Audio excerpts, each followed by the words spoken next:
So చాలామంది జుట్టు రాలిపోతూ ఉంది. సో ఇంక్లూడింగ్ నాకు కూడా. సో అసలు జుట్టు ఎందుకు రాలిపోతుంది, అసలు ట్రాన్స్ప్లాంటేషన్ అంటే ఏంటి, అంటే హెయిర్ ట్రాన్స్ప్లాంటేషన్ అంటే ఏంటి, ఆ విషయాలు మనం మాట్లాడడానికి మనతో పాటు డాక్టర్ రాజశేఖర్ మాదల గారు మనతో పాటు ఉన్నారు. నమస్కారం సార్. నమస్తే అండి. ఎలా ఉన్నారు sir? All good, thank you. So అంటే హెయిర్ ఊడిపోతుంది సార్, ఏం చేయాలి?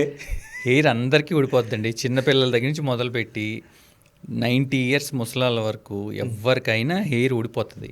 హెయిర్ ఊడిపోతుంది, మళ్ళీ వస్తుంది. హెయిర్ ఊడిపోతే తప్పు కాదు, మళ్ళీ రాకపోతే తప్పు కాదు. అంటే ఇప్పుడు ఫాలికల్ త్రూ ఊడిపోతుంది మొత్తం లోపల నుంచే. సో ఆ ప్లేస్లో హెయిర్కి డిఫరెంట్ ఫేజెస్ ఉంటాయండి. అంటే మీకు ఆ టెక్నికల్ టర్మ్స్ కాకుండా సింపుల్గా చెప్పాలంటే మీకు షెడ్డింగ్ ఫేజ్ అంటాం, నెక్స్ట్ వచ్చేసి గ్రోయింగ్ ఫేజ్ అంటాం, నేలజన్ టీలజనల్ ఫేజెస్ ఉంటాయి. సో ఏంటంటే మనకి హెయిర్ ఒక లైఫ్ టైం ఉంటుంది, దానికి ఊడిపోయి మళ్ళీ అందులో నుంచి కొత్తగా వస్తూ ఉంటుంది బయటికి. ఓకే. సో అందుకే మనం హెయిర్ వాష్ చేసుకున్నప్పుడు 50 to 60 హెయిర్ స్ట్రాండ్స్ పడిపోతూ ఉంటాయి. That is very common and normal. అదే మన అబ్నార్మల్ అని టెన్షన్ పడక్కర్లేదు. అదే మీరు ఇలా హెయిర్ వాష్ చేసి కింద చూడగానే మీ చుట్టూ హెయిర్ ఉందనుకోండి, అప్పుడు ప్రాబ్లం. ఓకే. సో హెయిర్ నార్మల్గా ఫాల్ అయిపోతా మళ్ళీ వస్తూ ఉంటుంది.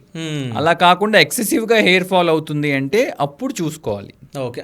అంటే హెయిర్ లాస్ ఎందుకు అవుతుంది అసలు?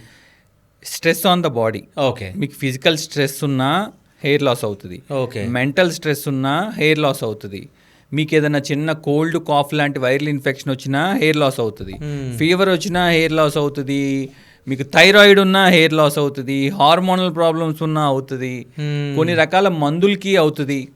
కొన్ని రకాల మెడిసిన్స్కి బాడీ రియాక్షన్స్ వల్ల కూడా హెయిర్ లాస్ అవుతుంది. ఓకే. మీకు డిఫరెంట్ మీ బాడీలో బేసిక్గా మీకు ఏ ప్రాబ్లం ఉన్నా అది హెయిర్ మీద చూపిస్తుంది. ఓకే. హెయిర్ లాస్ అవుతుందని మీరు ఇంకా ఎక్కువ టెన్షన్ పెడితే ఆ టెన్షన్కి ఇంకా హెయిర్ లాస్ అవుతుంది. ఓకే.